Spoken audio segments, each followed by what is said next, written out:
So we're going to call the Committee of Whole Council meeting for Tuesday, May 21st to order. And as we always do, we're going to start with the acknowledgement of treaties of peace and friendship.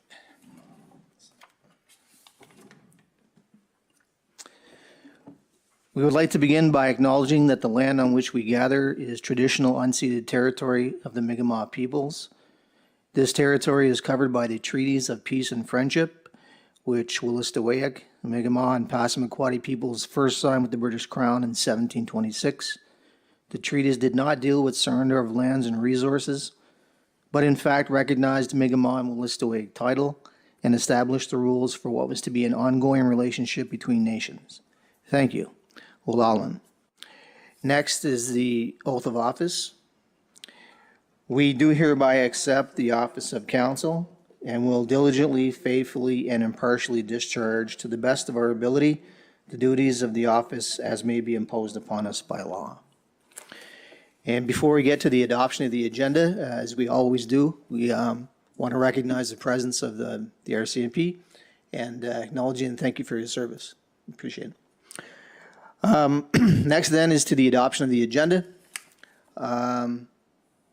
So we have a motion, that's 44. Do we have any changes to the agenda?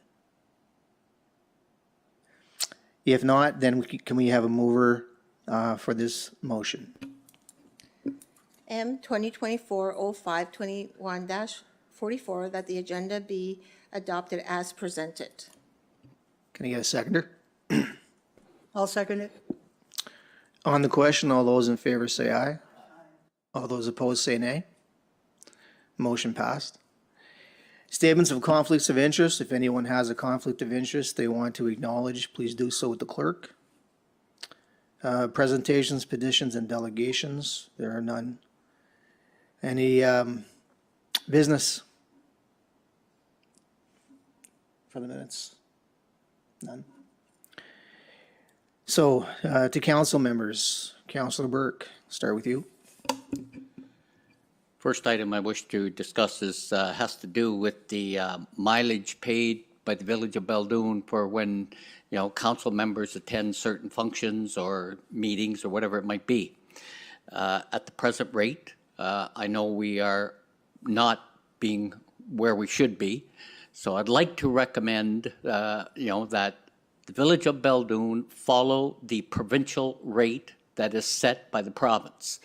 I believe that either our CAO or our clerk treasurer can easily access the website, say in January. Whatever the rate is in January will be effective until June. In July, again, look at the rate. Whatever the rate is, that's effective from July until December. So whether it goes up or down, it makes it very, very easy, but to have a rate that is fair and should be applied, as far as I'm concerned, to the Village of Baldoon. So I will bring forth a motion, on that. I don't have a problem with it. For me, it's very simple. Whatever the provincial rate is, that's the rate we should be paying. That's item one. Council, anyone wish to opine? So that is, the mileage that is paid out is part of the remuneration bylaw. So it's fine if there's a motion that's passed, but ultimately the bylaw is going to need to be updated, which is fine. So this is the committee of whole meeting that we're holding for May. That gives administration a full month for July. So if there's a motion that comes on, that's great. In the meantime, hopefully we can have a draft of the remuneration bylaw set out to council. So you can have a look at that if that's the direction the council wants to go. Okay. Thank you. Item number 2 that I have on my agenda, I just want to, I guess, take advantage of making it public. As many people know, I am highly involved in the Legion here in Baldoon, and I am in the process of putting together a program that will honor and respect our veterans within the Village of Baldoon or outside areas. I'm hoping that many people have already seen the sample of the banner that is on display in front of our Legion. That banner is an example of what the banners will look like.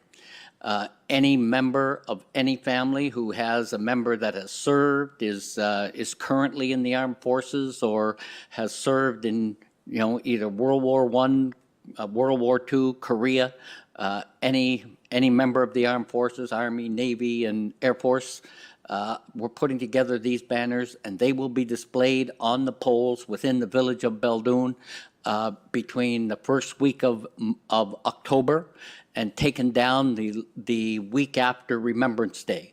So the idea is to show the respect for the people who have made our community what it is today and have given, in some cases, the ultimate sacrifice in making our community what it is. So I just wanted to take advantage of putting that out there publicly and, getting as many people who would know if they have a veteran or a grandfather or whatever that they wish to father.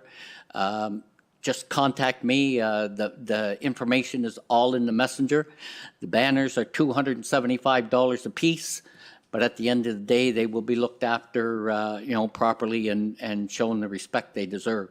So it's a one-time deal. Anybody wishing to see it, as I say, the sample is in front of the Legion. So I hope you have a look at it, and if there's anything I can do to help and move that forward, I'm in the messenger, my phone number, my contact information. Please feel free to contact me anytime. Item number 3 is One a discussion. second, Council. Okay. Sorry, can I just say something about that?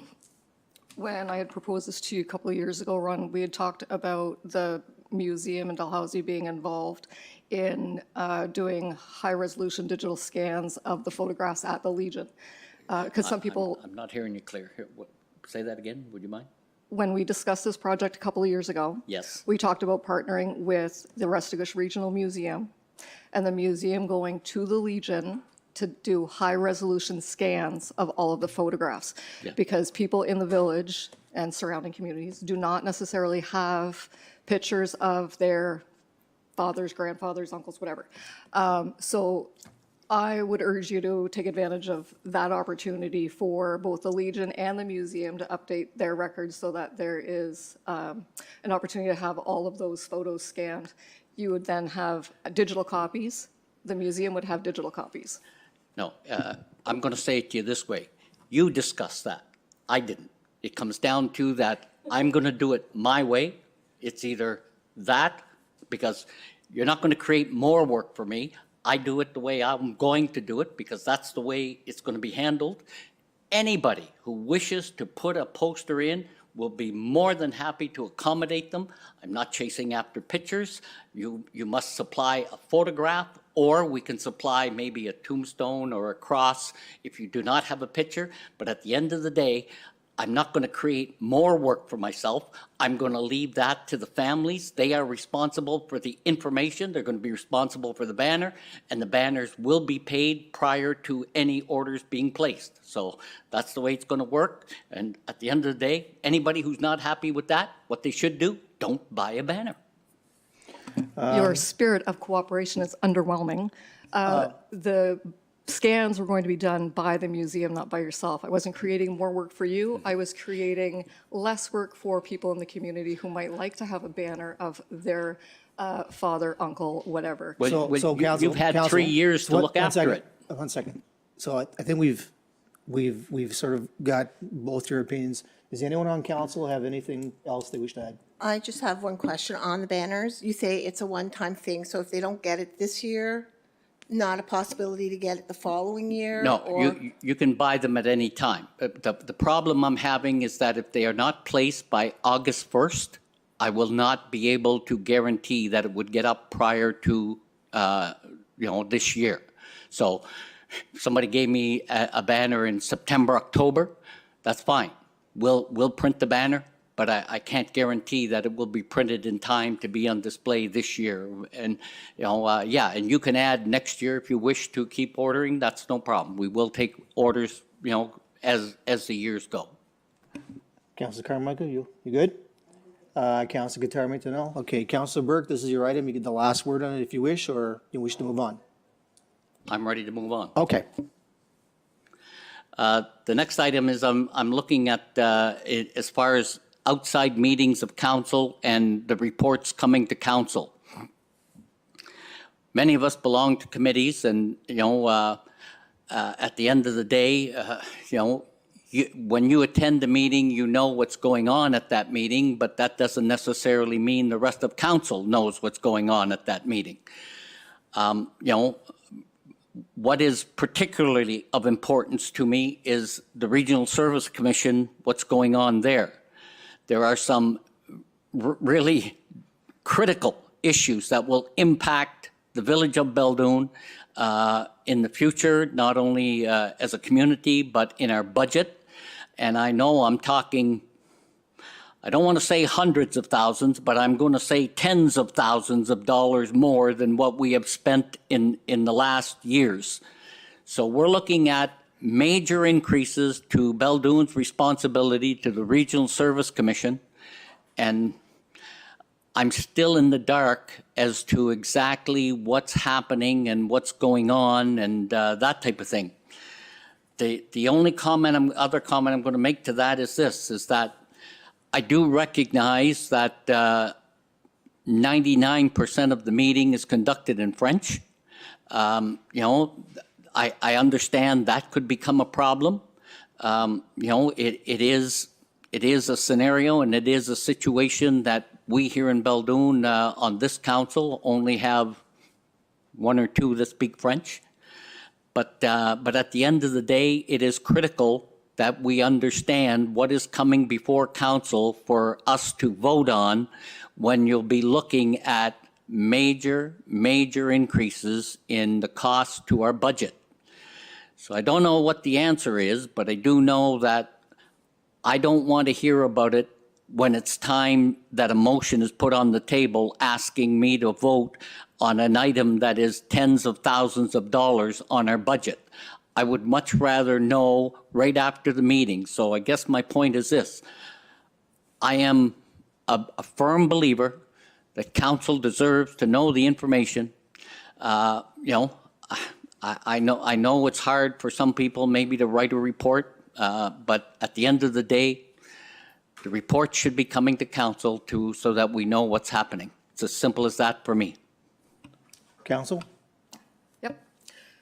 The CRSC meetings are conducted in both official languages, and there is simultaneous translation, so French or English doesn't make a difference to any member of this council. Secondly, the CRSC publishes a newsletter after every meeting, which is sent to every member of council. So if you check your inbox, you'll probably find an update of what's happened at each of those meetings. Okay, so anyone on council wish to make a comment? And then I'll make one.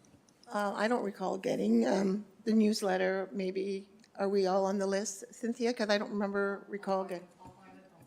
Thank you, I appreciate it. Councilor Guitar, make to know? I was going to say the same. I don't recall receiving any emails. So, a couple of comments on that. Number one, Councilor Robbins is right in terms of the language barrier. Most of it is conducted in French, that's true, but the simultaneous translation, much of the meeting is held in English. That's not an issue. Secondly, you're not wrong in terms of many of the issues that are coming forth from the Service Commission do involve large sums of money. That's just the mandates that the commission have don't normally deal with small amounts of money. And there's probably, bringing a report to council is it's a little bit tough in a sense that, number one, first of all, they're open meetings, so you can come to those meetings anytime you want. None of those meetings are closed. So if it's a topic that is of particular interest, the agenda's there, you should be able to, if you want to get to the meeting, then you're welcome to get to the meeting. Some of the material is very tough to encapsulate in a brief report. So they're difficult issues and they're complex issues, and to try and boil them down into one report, to be honest with you, probably wouldn't do it justice. You're not wrong in a sense that council should probably be getting more information. You're right. And it's very tough to vote on something where you're not getting enough information. So I'm going to try and, I'm going to bring that to the chairperson and tell him, Daniel Guitar, we've had this discussion. And if we can probably brainstorm to try and find ways that not only this council, but you're talking about other councils and LSDs who probably could use extra information. So let's approach it that way and see how it works. Councilor Burke, does that make sense? That's fine for me. I've said my piece. Okay, so we can move on then. Okay, so the last item I wish to just discuss has to do with the Smear Road. You know, the Smear Road has created some divisions and controversies within our community. You know, the actions of you know, whether it be council in dealing with legal issues, in saying that, you know, we're now into a legal issue and nobody wishes to discuss what's happening with it, is, in my opinion, not really fair for the people that are being affected by what is happening on the Smear Road.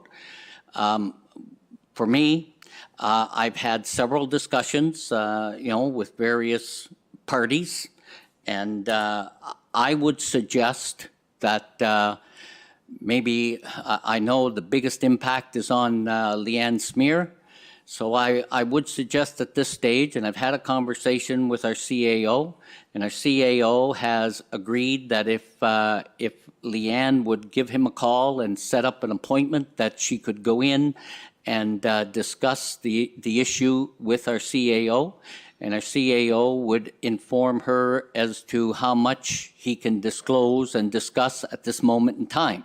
So with that said, I'm not going to get into it anymore, because at the end of the day, you know, I'm certainly interested to see how the rest of council feels about it, if they want to say anything. But for me, the Smear Road is a place that, you know, I was not in agreement, and if you check the vote, I voted against it to begin with, because I'm a firm believer that people in our community should be able to have a peace of mind and tranquility. Industry is important, but the other side of the coin to all that is that, you know, heavy trucks and that type of thing are things that I don't want to speak for everybody. I'm going to speak for me, that I wouldn't like a heavy truck going by my house every day, God knows how many at a time. But with that said, it comes down to, you know, the issues are what the issues are. And, you know, but I don't believe for a moment that, you know, Leanne Smear should be kept in the dark as to what's happening, and everything should be a surprise. So I'm going to maybe ask our CAO, you know, what direction he'd wish to take on that, and hopefully would contact Leanne, and or Leanne can contact him and maybe have a conversation. Okay, so just a couple points of clarity. So the difference between administration and councils, with us, it's cut and dry. So if there's anything that has to do with legal, the directive from our legal counsel is very simply that it goes through legal to legal. Having said that, so up until, I would say, today, I would kind of disagree with the statement that we would be able to set up a meeting and bring everyone up to speed. However, after going back and forth with legal on some very, very minor issues, we did get the go-ahead to provide information to a certain extent. So yes, I would. For up until very, very recently, I don't know if that was accurate. If there was more information that was required from the constituents, we would have to move it over to legal. However, I am confident in saying, as of the last probably 48 hours or so, if there was meetings that wanted to be set up, then we could arrange for that and bring everyone up to speed on it. Council? I agree with Ron that the information we are able to give out should be given out, and nobody should be kept in the dark. So, Anyone else? Okay. Councilor Burke, this is your item. Last word? I'm hoping that that common sense and due diligence prevails here because, at the end of the day, it's not how I envision our community as, our community to me should be a tranquil, enjoyable place for people to live and enjoy their home and their residence. I mean, I understand that, you never know what's going to happen where you live and what can happen. But the other side of the coin is that, sometimes we need to put our heart where instead of our legal. And by that I mean, just because it's legal doesn't mean it's right. So.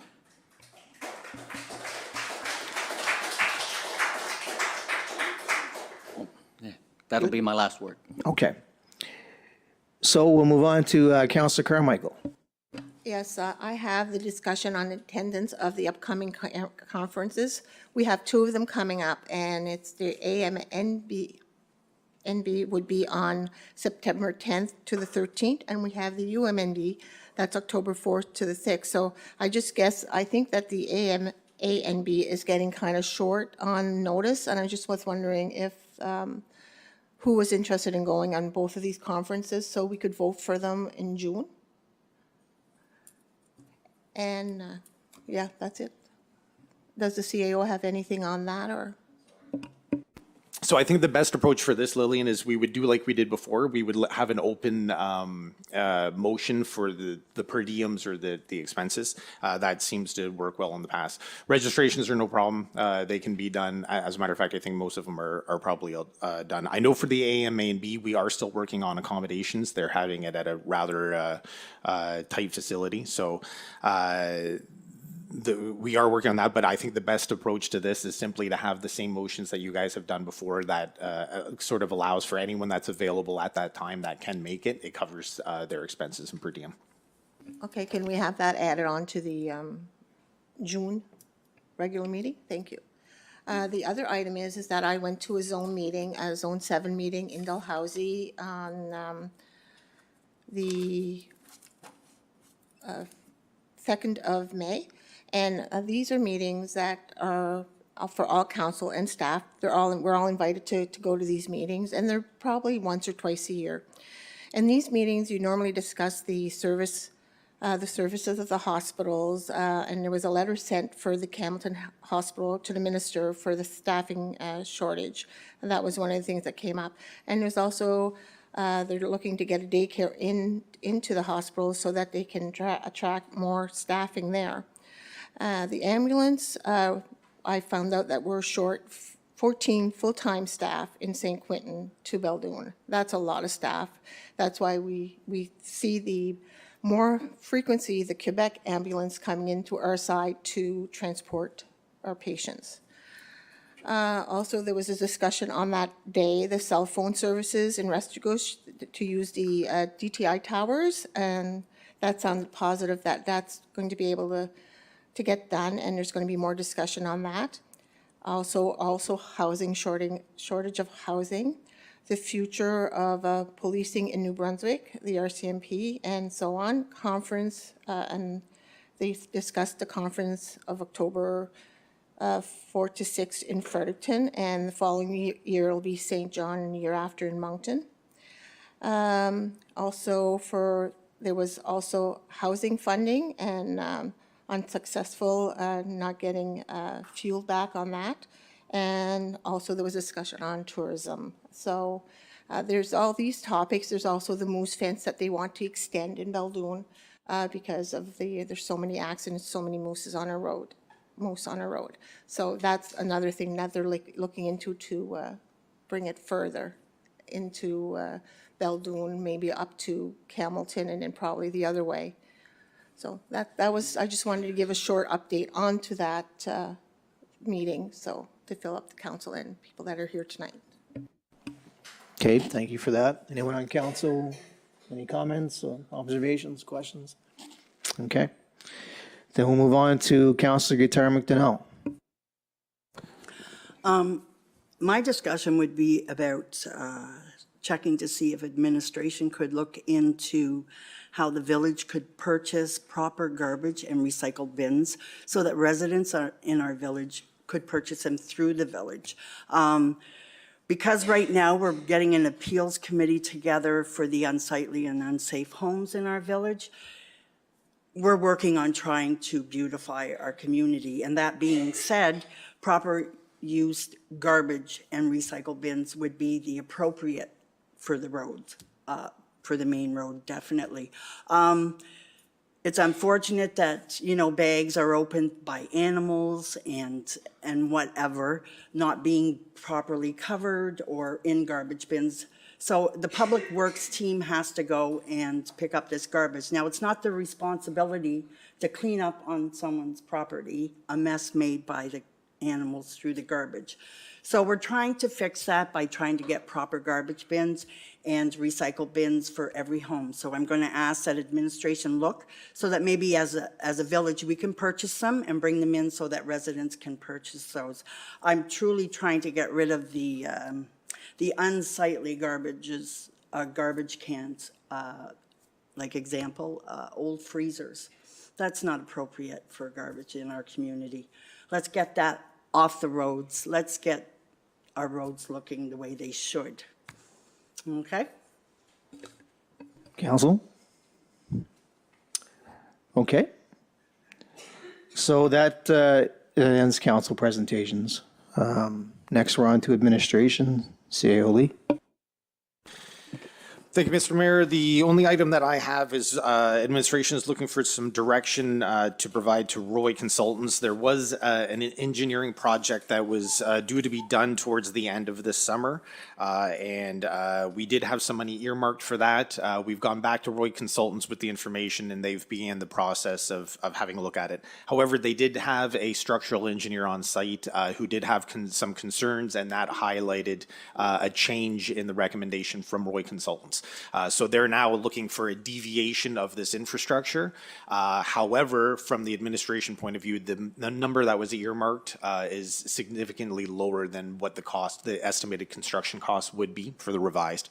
So we're looking for one of two directions from council. We're looking for either to instruct Roy's consultant to go ahead with the survey and design on the revised alternate route, or alternatively, they have offered to come in and provide an update to council on the project and you know the sort of the things that they're concerned about, which might not be a bad idea because there are some other projects that are in the hopper for this year that Roy Consultants is overseeing, and it might be a good opportunity for council to ask some questions on some other projects as well.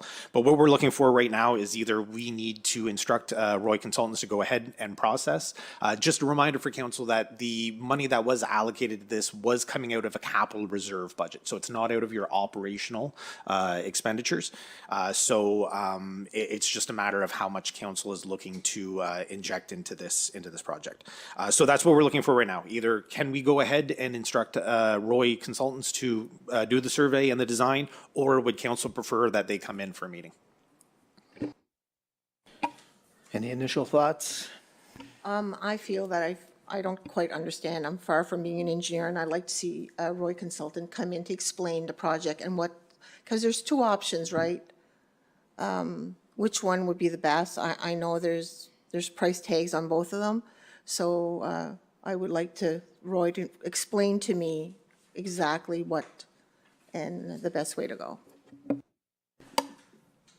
If I may, Your Worship. Maybe just to bring a little history to that area. Curry Drive, you know, did not have issues of excess water till the sawmill went in there. When the sawmill went in there, they clear-cut everything, which increased the water flow tremendously in that direction. Back in a few terms that I've been on of council, you know, there were complaints from constituents who had water issues, and water was flowing right down the middle of their property. One in particular, it was going right through the property, and council at that time turned around and had it had it ditched, and that solved that problem. But my point is that, when someone has a water problem, there's usually a reason and why. Because, and with the sawmill clear cutting all of that area, and I'm certainly not opposed to the sawmill being there. They're a tremendous taxpayer and they employ a tremendous amount of people. But my point is that that's when the water flow increased towards Curry Drive. So I just need council to understand that the history of that water, I want everyone to consider that, it's not tough luck, it's your problem. This was created.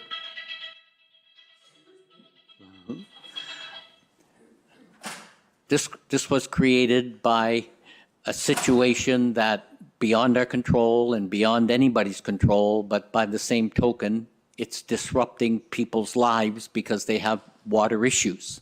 So with that said, I'm not opposed to Roy Consultants coming in and maybe shedding some light and giving us some advice and maybe look at alternatives. But with that said, I did want to bring maybe a little bit of background to the situation. All right, so do we have a consensus then to have Roy? Sorry, can I Oh, just yeah, ask a question? my fault, sorry, go ahead. No, that's fine. I'm just curious, how much do we have in capital reserve for this project? Because estimate B is more than double of the original cost of the project. So what is available in capital reserves versus operating versus what are we not doing? Yeah, so you've got quite a bit in capital reserves. So as a matter of fact, I think in the regular council meeting, you'll probably receive an update on what we have there. So you definitely do have the funds available to you in capital reserve. I think that it really comes down to, it's tough to, I don't want to speak on behalf of the engineers. To answer your question from a strict cost point, you've got the funds available to do it if you want to do it. Okay, so just another follow-up, and you know what I'm going to ask, is asset management plan. Because we may have the funds to do Plan B now, but we don't know what's coming through the asset management plan. So when you look at failing infrastructure, we've got to look at the big picture and where we're putting funds and what's coming down the road, right? No pun intended. No, it's a good point. And I mean, that's ultimately what the asset management plan is going to do. It's going to help you to project this type of stuff. But no, it's well received. I'm not exactly sure how this would fall into. It's a good question. When we get to that point, I'd like to see where this asset is in that plan, or if it's captured in that plan, because it is on private property. So, but no, it's, and that is progressing, and actually I'll have a report for councils, because we actually just did recover some additional funding for our asset management plan that we weren't expecting. I'll put that out separately, but it's a tough one. I'm curious to see if it will be captured, but if there is work that council wants to do, we've got the funding available. Council? So I just have a question. So this had been repaired previously. How many years ago? Like, do we know? Ron, do you know how many years back this was repaired? I really don't. I couldn't say. It was not that property that was dealt with at that time. There was a property dealt with because of the water flow, but it was not that one. So that would be a good question to ask the engineers. One of the nice things about having your consistency in the engineers is they'll have that background information. So the original assets that are dilapidated, the ones that are effectively, to Ron's point about the water issues and stuff like that, ultimately, the water is getting into this person's basement because they have a leaky basement, and they've acknowledged that. But what we're trying to do is eliminate, there's a recognition that the municipal assets which the municipality owns are dilapidated and need to be repaired. That infrastructure was put in decades ago. So there was work and that was done to the rear of this property relatively recently. All of those assets are in perfect condition, right? It's just a matter of trying to divert the water away from the resident's house for the part that's dilapidated. So, but that's a good question to ask the engineers. If they do come in, then, you know, can you give us some history on this? They should have that. Here's when it went in, and here's the type of things that you should be looking at. Okay, so my request is to have them come in then. Council? So, yeah, the only thing I would add to that is, can't name the property, won't name the property, but we've gone through this sort of practice before. And I think the lesson that was learned that time was that we were never solid in terms of what the engineer's cost was and what the engineer had planned to do. And I think it cost us time and it cost us money. So I would suggest that absolutely the engineer, we have to be absolutely sure of the numbers and the variables that exist within the engineer's plan. That's going to be very helpful. So I guess the consensus is that we get Roy's in here to make a presentation to council, correct? Okay, if that finishes that topic, then without a closed session, we would be ready to adjourn. Can I get a motion for that? M 2024-05-21-45, that the meeting is adjourned at 6:37. Seconder?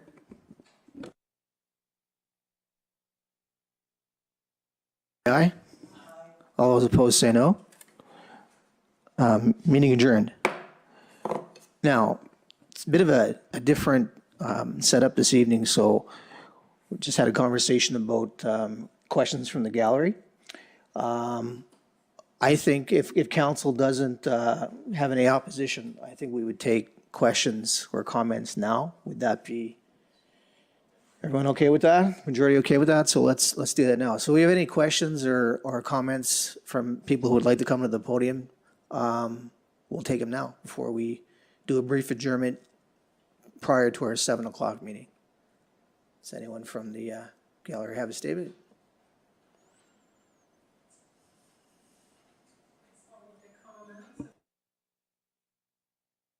What we were